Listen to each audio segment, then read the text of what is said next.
Hello everyone and welcome to the Break Run. My name is Kevin. And my name's Frank. And today we're going to be recapping this year's IAAPA convention held in Orlando, Florida. Alright, so every year, the International Association of Amusement Parks and Attractions, otherwise known as IAAPA for short, holds a week-long exposition and conference in Orlando, Florida. It always takes place in November, and throughout the week-long event, there are over 60,000 different attendees from theme parks around the world that come to Orlando to attend this convention.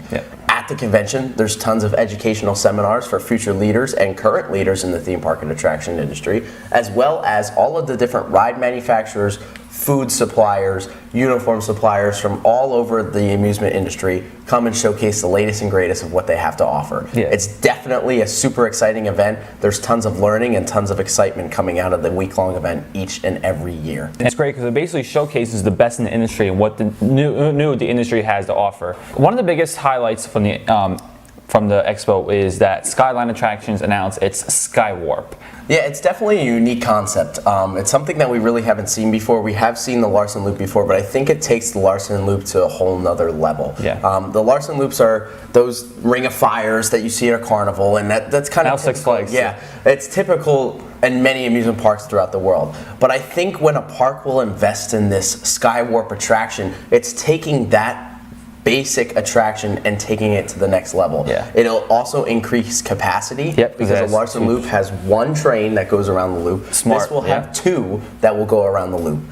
Many people were concerned about having two trains on the same track. However, they are spaced independently through two different loading stations. Yes, really cool. So it is 100% safe, it's 100% operable. I think that it's a very unique addition. I'm interested to see what else Skyline Attractions is going to be doing going forward from this. Because they're a new company and they've been showing off some really great stuff.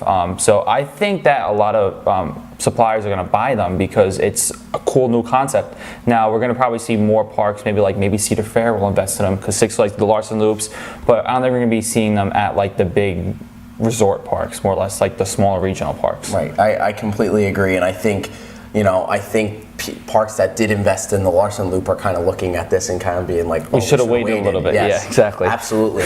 Another interesting development we saw at IAAPA was their VR is taking over the industry. Basically, when we were walking around, everything was VR related. Everything was.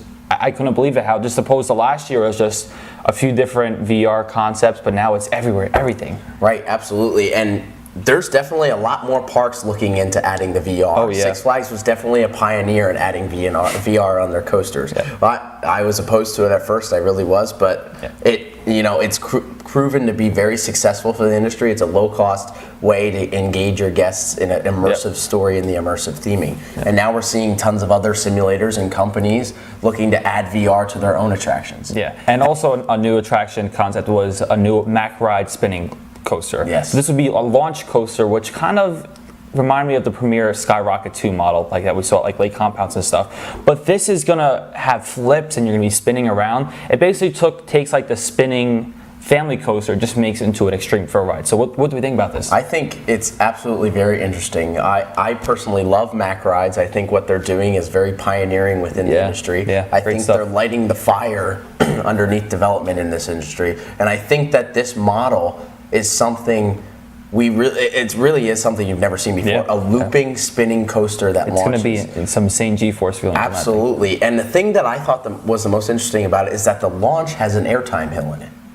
And where do you see that before? I think, I actually don't know which parks I can even expect to see this in. But whatever park it does go to, I'm sure it would be a huge hit for them. Exactly. And also we saw Sally Attractions. They focus on dark rides. They also showcased their Walking Dead dark ride attraction. Haven't sold anything from last year, but they're hoping to. And they also showcased their 5 Nights at Freddy's dark ride, which is going to be an extreme dark ride, but it's going to be really scary.